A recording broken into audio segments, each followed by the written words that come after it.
welcome. Good morning. Welcome. Yes, please. I'll stand in here and see if we can get a Yes. picture here. We're good? Yes? Okay, good morning. My name is Paul Day, and we're with Unity of Springfield, and today we're going to have Teresa Amezcua giving a talk on self-observation by Red Hawk. So I'm glad you're online, and I'm glad you're here in class too. It's always great to see those smiling faces. So with that, I'm going to just go ahead and give it to Teresa. Thank you, Paul. Good morning, everybody. Thank you for being here. Good morning, people online. I have it takes me a while to get into this book. It's about self-observation, and this is kind of like the first time that I realized that I did not I didn't do the self-observation. It's really interesting. Are you talking to me? No, sorry. Okay. Yes, so the book starts saying that the great spiritual teachers like Jesus, Buddha, Lao Tzu, and many more, they always they try to teach us about self-observation, know yourself.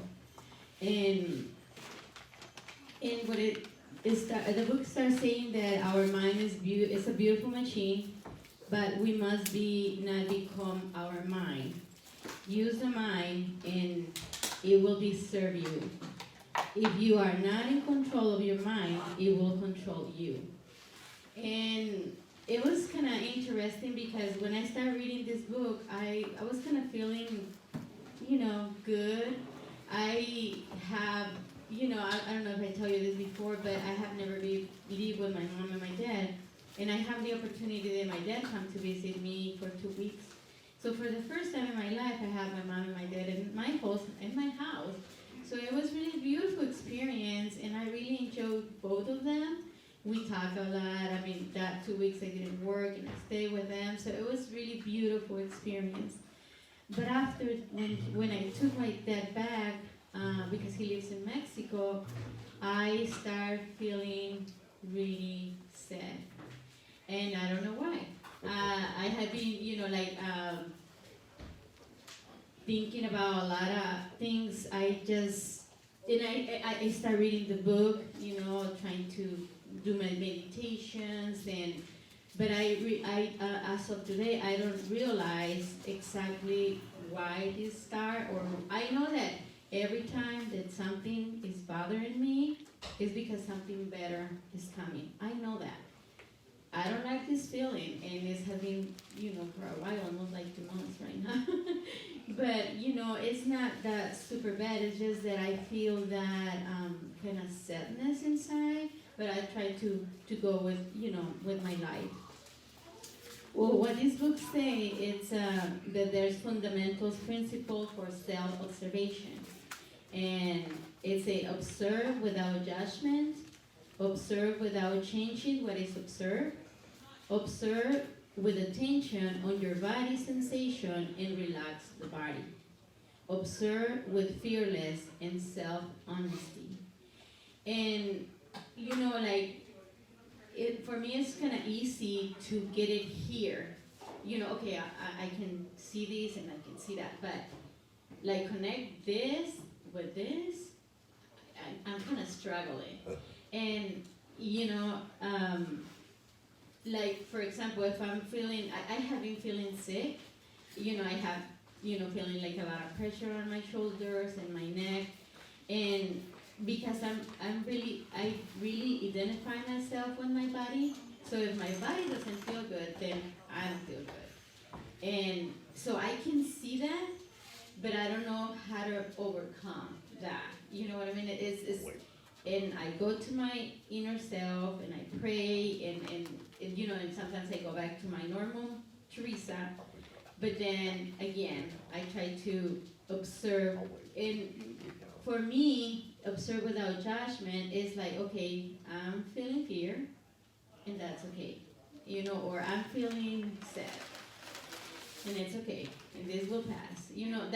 That's my version. I'm not sure if I'm doing correct, but that's my version of what I'm doing with. And you know what? It was really interesting that I didn't know that how can I explain this? If something happens, I notice my shoulder like go away, like that, and I didn't notice that before. It's like something says. The other day I went to this clinic. I'm working for the health department right now, so they sent us to this clinic, and we're offering a shot for and they have gift cards and other stuff. So the point is that the gentleman came and he wants to have his vaccine, but because it was the booster, he's not gonna get the gift card, $50 gift card. I believe that's what they give it to them. So he get angry, and as soon as he get angry, I feel my shoulder like whoop, like really tense, because it's not my money. I wish I can get here, the money. It's just not, but it's something that I can do. But and so when I start reading this book, I start notice my body. Like okay, I'm tense. My body's feeling this. So I kind of like. I understand right now that I have a lot of identification with my body. And before, I was thinking, I'm really spiritual, and I get connected with my high self, but lately it's like, okay, where I am, I'm not. I kind of like feel that I lose my way right now, but I'm working on that. And the book say that wheel of attention means that I need to observe my moods, my posture, how I see, how I walk, my voice, my facial expression, so I can notice my negative emotion. And I think I was talking to you about this. So it's easy for me to see them now, because before I was just going and whatever, feeling, and it's fine. But right now I can see them. I think that I'm working in how to change to overcome whatever is feeling. Excuse me. Instead of using the mind to analyze what is arising, we can simple observe what is arise. In observation, there is knowledge and wisdom. And in the book say that observe without judgment, or letting my mind take over and control me. And what I was, like what I told you before, I didn't know that I was really attached to my body, like that. If my body doesn't feel good, I'm not feel good. And the other day, I listened to Joe Dispenza, and he said something about don't wait to your body to be healed to feel good. Just feel good, and then your body is going to feel better. So I'm working on that. I'm just working. And this book, the self-observation, has been really, really good. I'm not sure how to explain that. It's like I can get the book and keep it here. I just don't know how to get it to the heart. And that's what my struggle is right now. The act of observation change what you observe. And like I tell you, it's the unnecessary tension anywhere in the body, necessary thinking, inappropriate emotion, and habits. And Buddha say, all that we are arise with our thoughts. With our thoughts, we can make our own world. And like, you know what, I think that because of the condition that I'm feeling right now, I'm kind of feel old. And I feel that, that I love Tanya and my daughter. So right now I feel that I cannot help her in any way. So I feel like I'm a failure, and I'm sorry, I don't want to get but it's like, and I know that that's not true. I know it's not, because I can be there for her, and now I can understand why I didn't want to let it go. Like everybody was saying, let her be, she have to do her own life. And I see her, like with her job, living with herself, she's making her own life. And I feel, that she didn't need me anymore. And I feel like I don't have a job. It's so, I don't know, it's just, all these things that come and go. And I was like, wow, and I think that that's my point, that I need to see what Teresa likes, what Teresa wants to do. Okay, before I'm kind of the person that I'm so happy if something happened to this person, and if this person got whatever they want, I'm so excited, and for a little while, but then I become, because I don't have any purpose right now. I don't know what to do. And actually, I was thinking, like, because I read in the book say, okay, write your likes, what your vision for your future is. And then I was really sad because I don't have an idea. It's really so because I was living for other people, like if this person in my life is getting gigs and is getting working in the theater, and I'm so excited, wow, they are good. I'm really good in share other people. Yeah, you can do, yay. But then, hey, hello, So, but I didn't realize that. So I was like, oh my gosh. And something that I want to tell you that, with Tanya, I always tell her,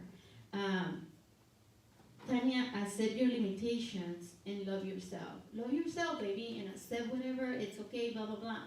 Now that I cannot carry her or help her, the other day I was talking to her, and she said, well, what happened, Mom? And blah, blah, we're talking, and then she told me, Mommy, what do you tell me all the time?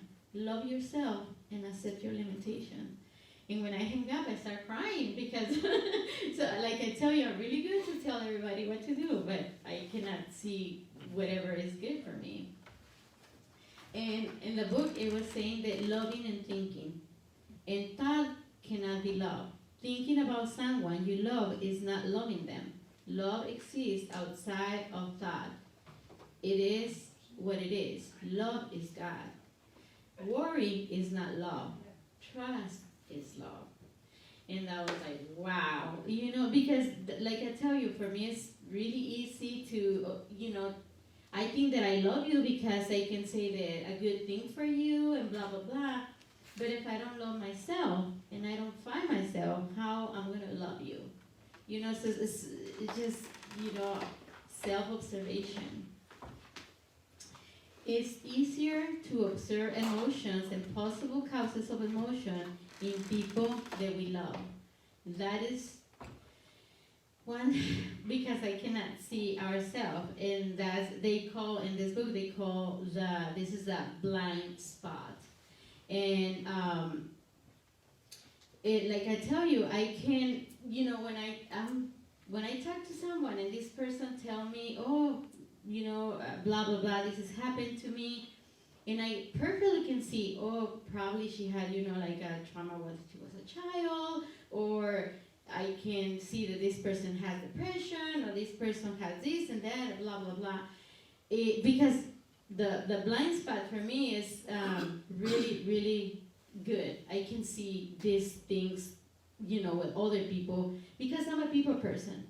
The other day, I was listening to this psychologist, and then she was explaining that they do like this experiment, or I'm not sure how to say this, search for kids that they're 16 months old, and they were pushing this little car, like a shopping cart, and then they put something so the kid cannot, go easy to whatever he's gonna walk with the little car, and then they say that a lot of kids, that they truly believe in their parents, and they know their parents are going to come and help them. But other kids, they're trying and trying until they figure it out how to do it.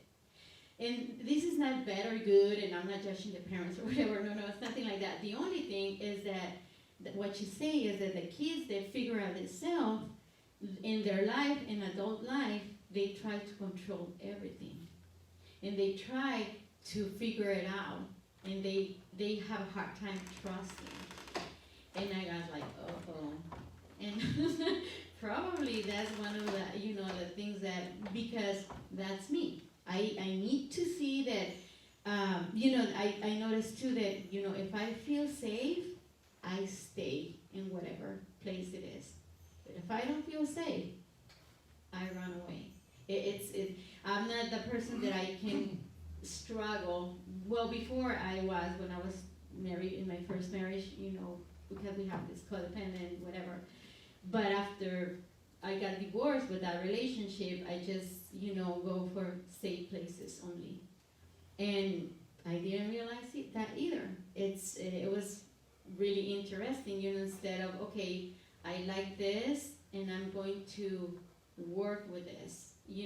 Like I was thinking about what I like. I'm taking classes for become a licensed Unity teacher, but what I noticed is that when Kenneth was here and doing the class, it was, yay, really easy, no?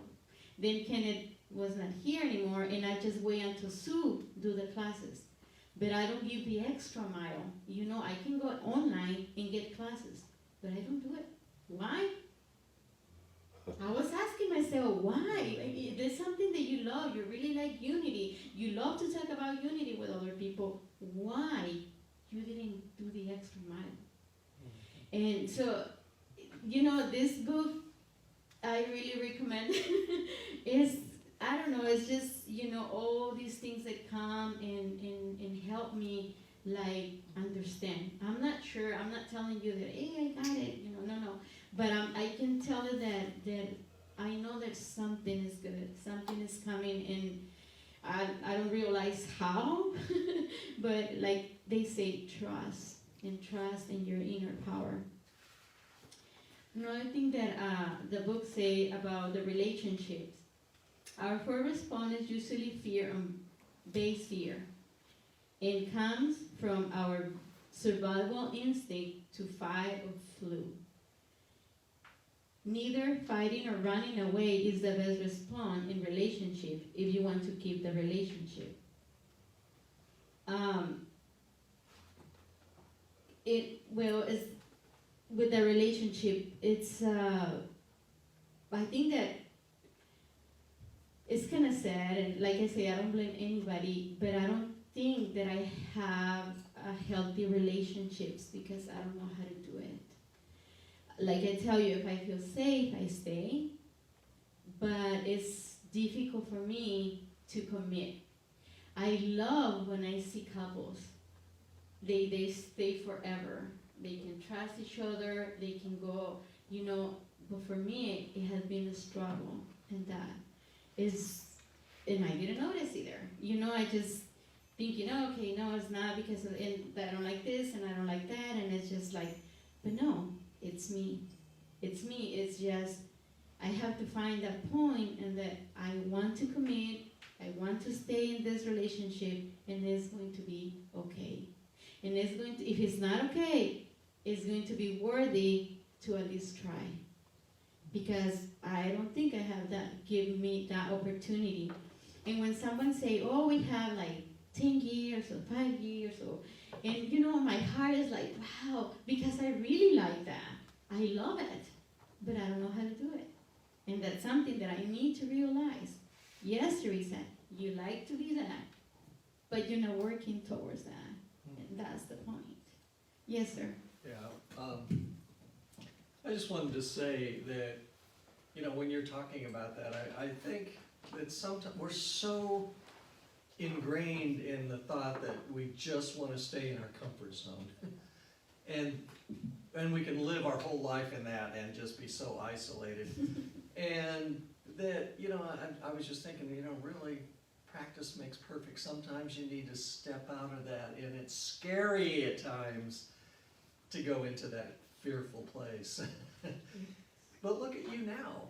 Honestly, look at you now. When I first started doing the classes, 4 years ago, I was terrified to even step up in front of a few people and talk, and now it doesn't faze me at all.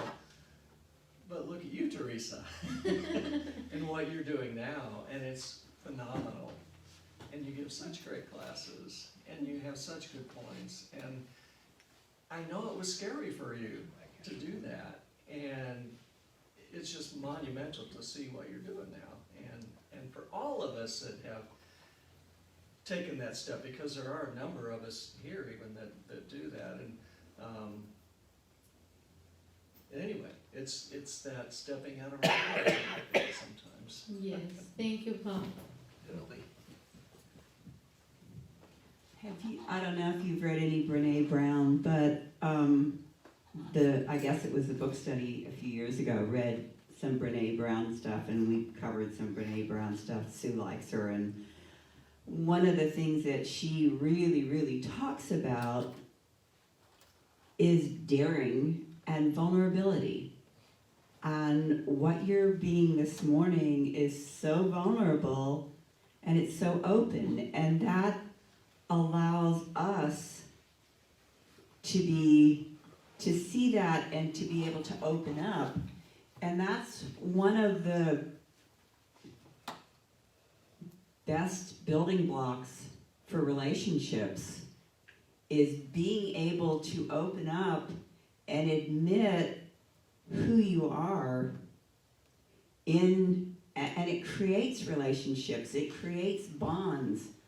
Because so often we sit and we think, well, that person's got it all together, so they wouldn't want anything to do with me because I'm so untogether. But when we realize, when we share and we open up to that vulnerability, it creates bonds, because other people can see, hey, I'm not so different, they're not so different, maybe we can be friends. Maybe we can share and build each other up. And so I thank you this morning for opening up and showing us that vulnerability that you have, because that opens the way for bonds and friendship that very little else can. So thank you. Well, thank you. I think he wants to. Teresa, I love that you're so open, Thank you. and your teaching is wonderful, easy to follow, easy to understand. But what I really have to say is, I think many of us go through periods when we think we have to be the President of the United States or a Unity minister with a following of 2,000, or we have to be something big, something famous, but we don't. And just your shining your bright light, that's your purpose. We can have more than one purpose, but I have never seen you here on a Sunday or at a board meeting that you weren't happy and excited, and I know you go through things. But just being a bright light and making people feel good around you, that's a wonderful purpose. Oh, thank you. Actually, I kind of want to echo that, because one of my first teachers said that it doesn't matter if you're washing the toilets or you're President of the United States, as long as you're following spirit. If you're in spirit, then you're accomplishing what you came to this planet to accomplish. And both are equally important. I mean, I would not want to go to a bathroom where the toilets haven't been washed, and somebody is uniquely gifted to do things like that. And so, yeah, I think that that's important too. Thank you.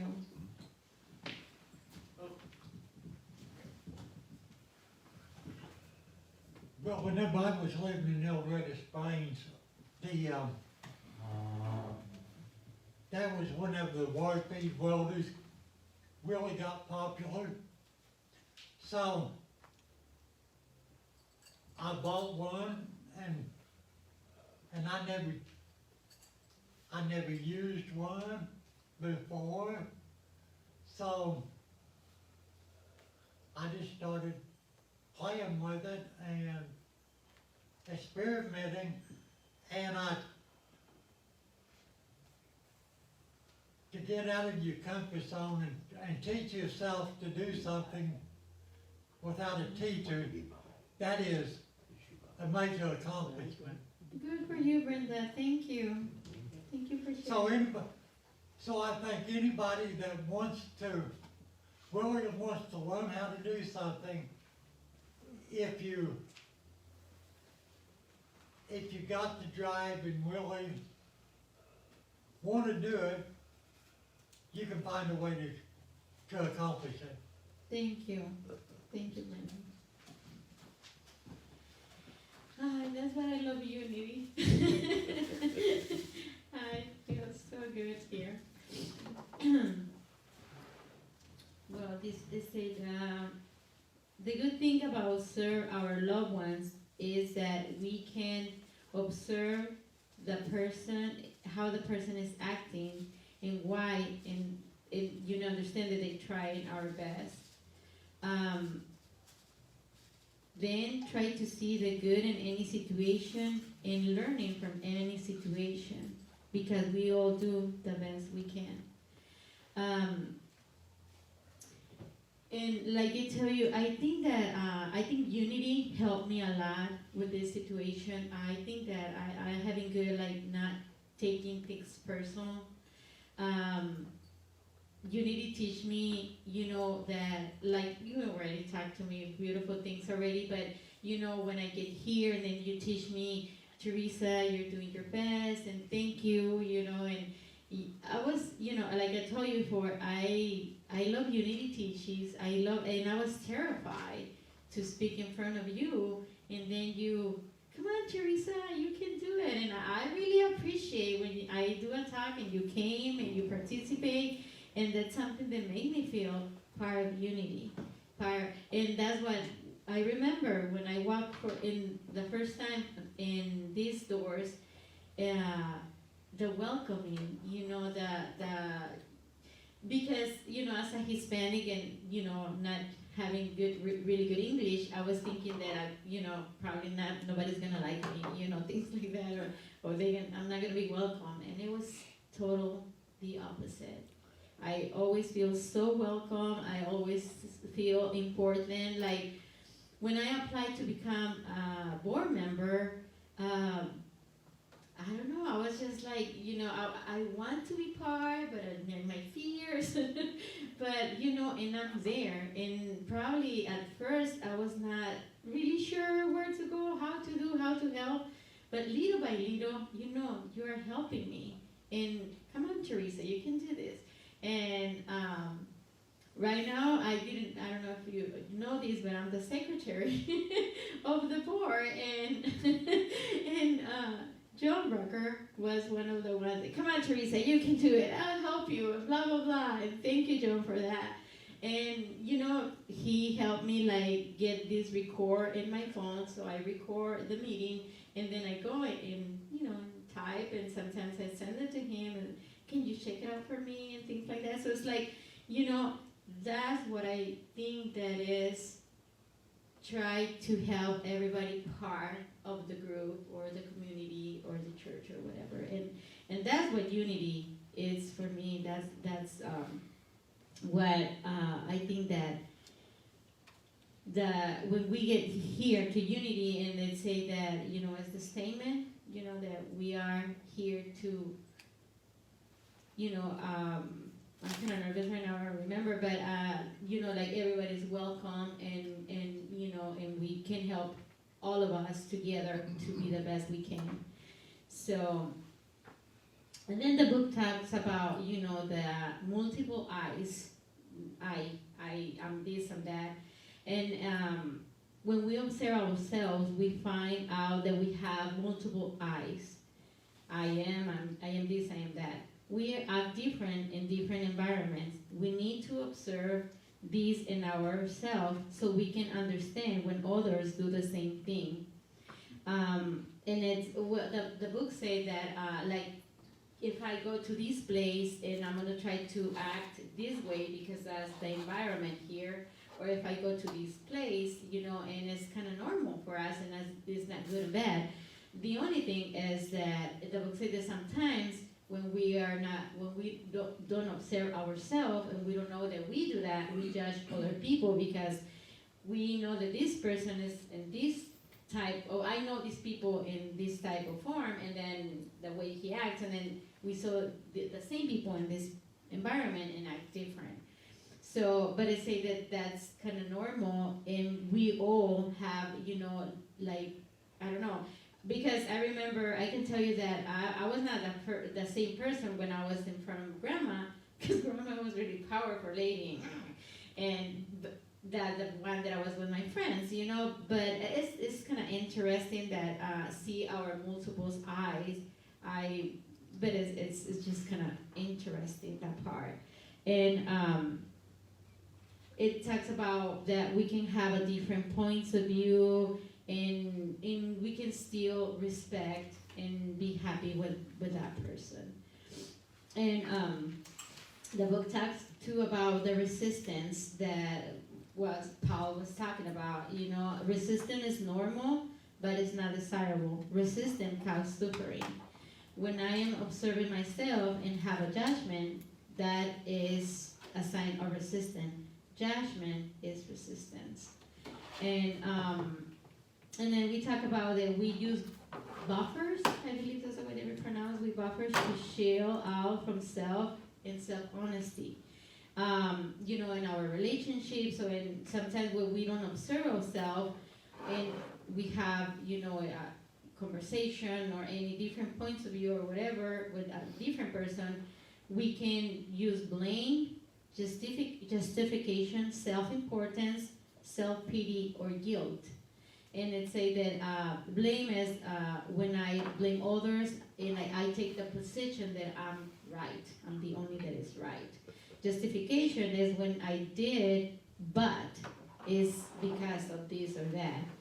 And self-important is because only me is doing this or that. Self-pity is poor me, and guilt is bad of me. That's what it's like. And the self-observation is that it's open, like when we find out that we're doing this, it's like, work instead of judge or blame or, try to be right all the time. It's like just understand the other person. Yes. I know that sometimes I can wake up and I am angry, or just something like that, and I really want to argue, and it's like I want to spread that, or I want to find something to blame, or someone can say something to me sometimes that just absolutely triggers something inside of me.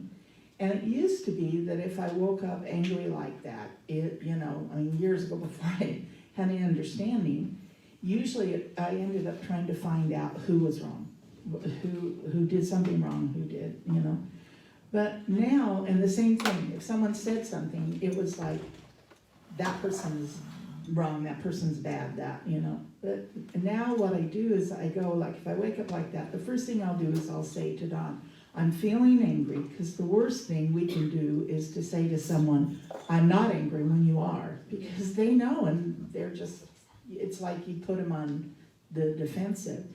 And I'll just say, I'm not angry with you, I am angry, but I'm not angry with you, and I don't know why, but I'm just gonna listen. And most of the time I can just listen, and I just listen to what's going on in my head. And a lot of times the voices are like small children going, I hate that person, I don't want to do this. I mean, it's very, in my own head, it can be very much like that. Or it can be an angry voice of something. But if I listen, and just keep listening, usually I figure out what's wrong. Usually I figure out what's wrong. And then I can take a step. But if I start to do something before I listen, then I'm just going to start blaming somebody. Thank you for sharing that, Wendy. I think I speak for myself, but probably most people. It helps me at least, if I take advice from my higher self and try to stand outside of myself and observe what's happening without judgment, and knowing that, and knowing what I want to have happen, it gives me a different perspective because I have a silent witness, as Deepak Chopra calls it, that knows the best thing to do.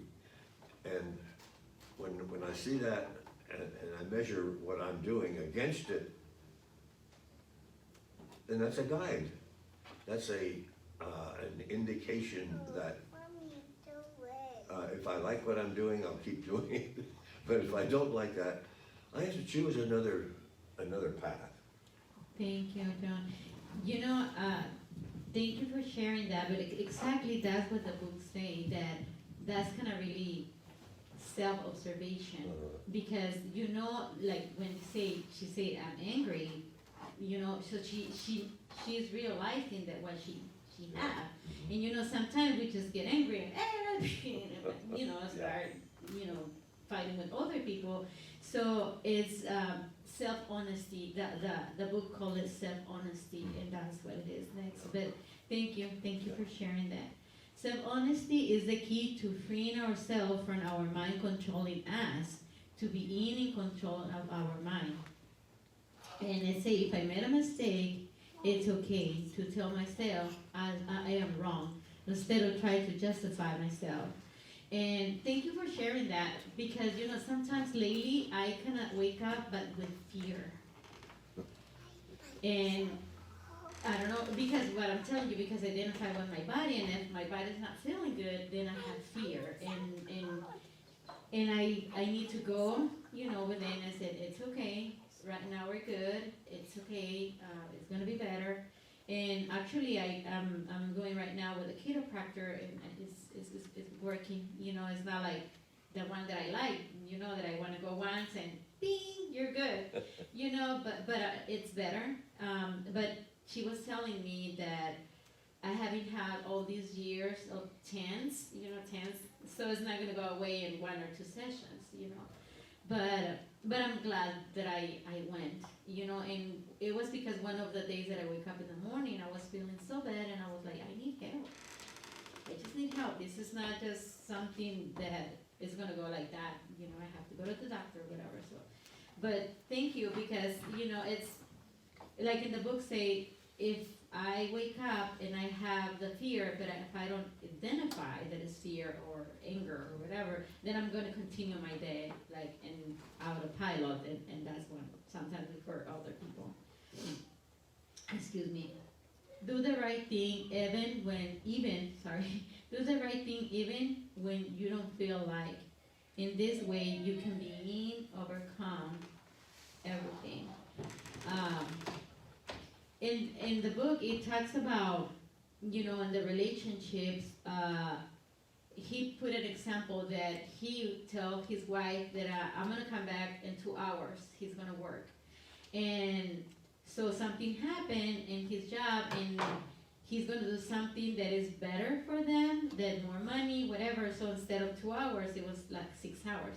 So when he got home, of course, the wife was angry and fighting with him.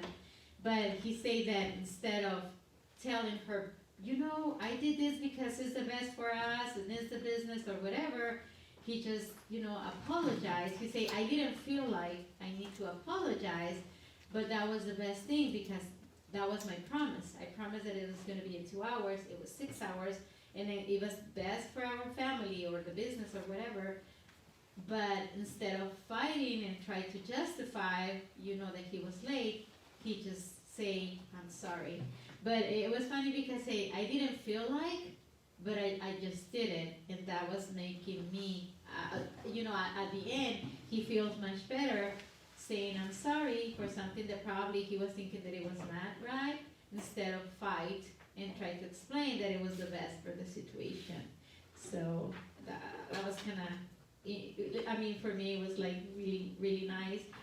The book talks about voluntary suffering and suffering, just, you know, and this voluntary suffering is when I imagine bad things that are gonna happen, instead of come back to the present moment.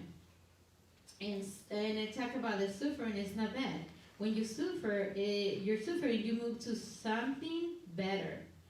So it is a gift for our Creator when He gives us, the ability to suffer, to feel the better or good. And what I realized is, like, when I start today this talk, is that I know there's something good. I feel, like, the water hose that is like, and it's gonna, I feel like that. I feel that something is coming. I'm not sure what it is, but I think that it's gonna be okay. But what I noticed too is that I have voluntary suffering, like, because I have these thoughts that, okay, what's going on with my back? Probably is really bad. I'm gonna die. I'm not gonna be able to walk. And I go, and so I was like, hey, hold on. It's just, come back. It's okay. It's gonna be okay. Right now, you're good. And, but it, like, coming back for this, I don't know how to say, like, bunch of thoughts, horrible things that are in my mind, to come back, it's take me a while, but I'm doing it. And it's, for me, it's really, really, really good. It say that the wise person leads by example, by how one treats oneself and others, and not only with words. So it was like I was telling before, how I treat myself is the way that I'm going to treat others. And if I don't love myself, I won't be able to love anyone. And then, in the end, it goes about meditation is the most reliable way to participate in self-observation without judgment. Self-observation without judgment is meditation and action. Get connection with my higher self. And I don't know you, but when I feel good, when I'm okay, it's really easy for me to go into meditation and feel good and connected and feel peace. But when I don't feel good, it takes me a hard time to get connected, at least to get into the meditation.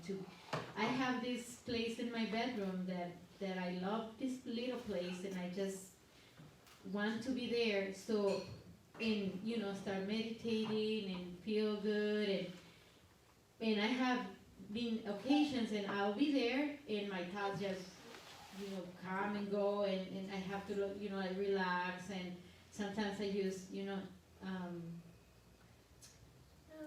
aromatherapy, something, I'm not sure how do you call it, the oils that, That's so I can aromatherapy. relax, and because I think that this, for me, this is the first time, I'm not sure, because if I know what is going on with me, that I'm feeling like this, but it's easy to come back. And before I was just living in autopilot, but I'm not sure how to describe that. I kind of feel good, then know what is going on with me, because I can come back, but it takes me a while. It's not having easy lately, but I'm working. When we can observe our action and our thinking without identifying with them is when we start growing. We might have to observe this like 10,000 times before we can do this, before we can start to separate ourselves from our thoughts, to separate ourselves from our actions. We are not our thoughts. We are not our actions. We are the observer of these things, and we can make the change. And I put this in highlights because I'm working in that, and like with my fear, sometimes when I observe, okay, I have fear, and I just start 1, 2, 3, 4, 5, 5, 4, 3, 2, 1, and then I count, and that having helped me a lot. We don't have to be in control of things outside of ourselves. We don't have to fix anyone or anything. We don't have to change anyone anymore. Sometimes the best action to take is not action. Just observe this. And I was kind of laughing when I read this because every time that I get a book, in some place, I'm sorry, in some place that say you don't have to control. I feel that my higher self is like, come on, wake up. You don't have to control anybody, anything. Just calm down. The outer world doesn't need me to fix it. I can just observe and send love to it. I can observe and send love to my inner world too. If we can see what is outside of us without judgment, without resentment, without trying to take action against something that we judge as bad thing that was done to us, if we can see the actions of others with compassion, to see that they are doing what they think is the best, when they are doing with everything with love, that is a powerful way of being. The more we work in ourselves, the close we come to our higher self, and that's more, and this is the way that we grow spirituality. We deserve to be good and to do good. When I am present to my presence within, helps me arrive, and that's when that transformation occurs. And that's it.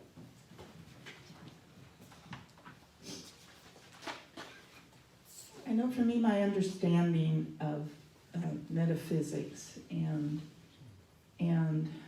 the way power works and the way we work and God works, my understanding of that, what I see in what you're talking about is that when I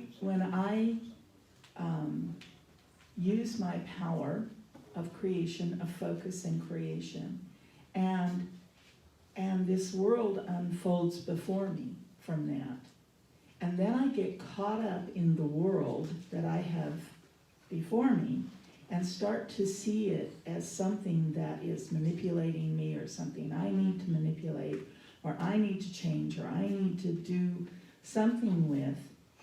It's kind of like an author writing a story and then feel like the story is controlling their life. And so when I can step back and go, Wendy, you're the one that's writing this story. The story is not in charge. And I can relax back into me as the writer of the story and stop trying to blame the story and the characters in the story that I'm writing. And that sounds funny because it's, in a way, you're letting go of control, but you're letting go of control in something that when you start to believe the characters are in control, there's no control in that. There's no truth in that. And when you come back to the truth of what you're really in charge of, and where you're controlling your power really is, and that is in your own mind and in your own thoughts, then you're actually taking control rather than letting go, but it feels like letting go. Because I don't know why that's just, but anyway, it's interesting. Well, thank you, Wendy. Thank you so much. Yes, and what I just get from the book is that this is the first time that I can realize that I can separate myself from my thoughts, that I can separate myself from my thinking and my control. And like I tell you, I'm not super good in that, but I'm working on that. And I just give myself to see that it's okay. Because for so many years I want to be perfect. I want to have control of everything. And of course it's not working. But to let it go, to feel love for me. And it's okay. If it's okay to be vulnerable, and it's okay to tell you that because, when you was talking to me, thank you, I appreciate it, because a lot of people tell me, oh, you seem like you have everything together, and I was like, wow, or that you have all these and you have all that, and I was like, no, I'm broken, I'm broke, I feel this and I feel that, and it takes me a while, but I can right now, let Teresa be just who she is. And if I'm sad, I'm sad. If I have fear, I have fear, and it's okay, and this will pass. And I think that it's over. I love you all. Thank you so much. So lovely. Good job.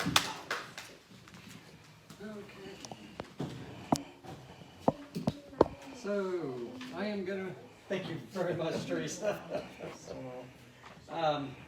Want to read the announcements, and before I do that, I want to remind everybody, we do have a donation basket right there on the middle table where I was sitting, and would love to have your contributions each and every Sunday if possible.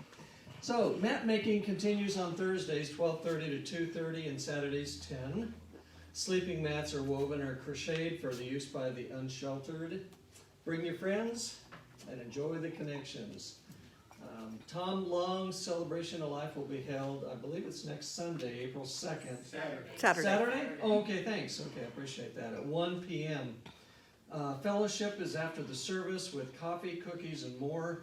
If you'd like to bring cookies or a fruit tray, the sign-up sheet is on the table in the foyer. Please be thinking of wonderful stories you'd like to share about Tom and your interaction with him. And I just have to put in a little personal note about Tom. He was such a special person, and truly, if anybody just exuberated unity, it was Tom. And he was one of the first persons that I think would always greet people at the door for years and years. And when I started doing the class again 4 years ago, he was one person that was always here every Sunday.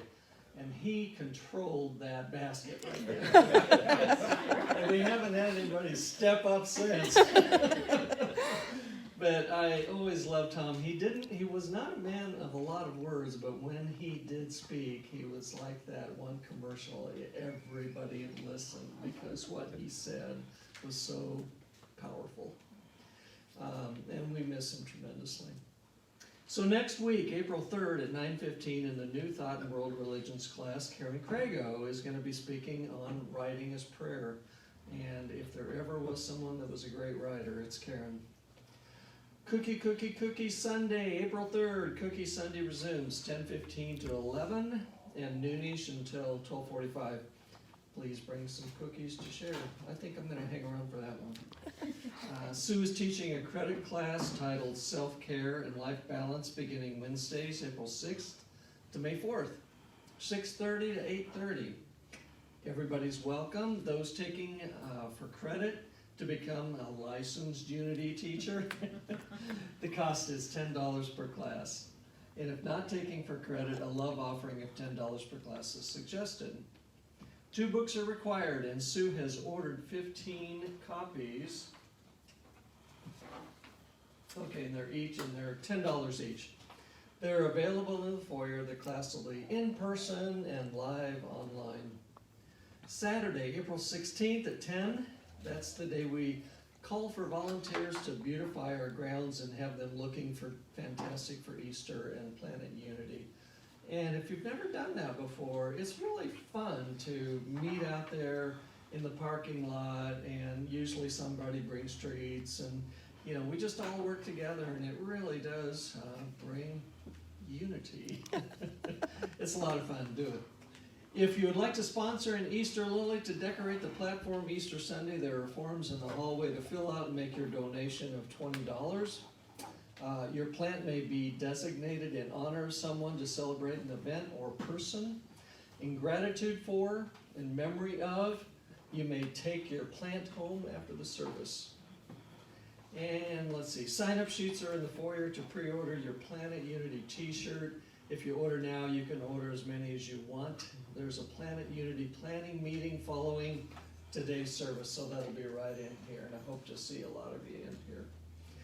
Be clearing your clutter and gathering items for our indoor yard sale. That's going to happen the same day as Planet Unity. No clothing or large furniture. See Mary Hilsabeck Huber if you have questions. We plan to flip the church to yard sale ready following the Easter egg hunt on April 17th. And that is the announcements. And the last thing is we're going to gather in a circle at the back of the room.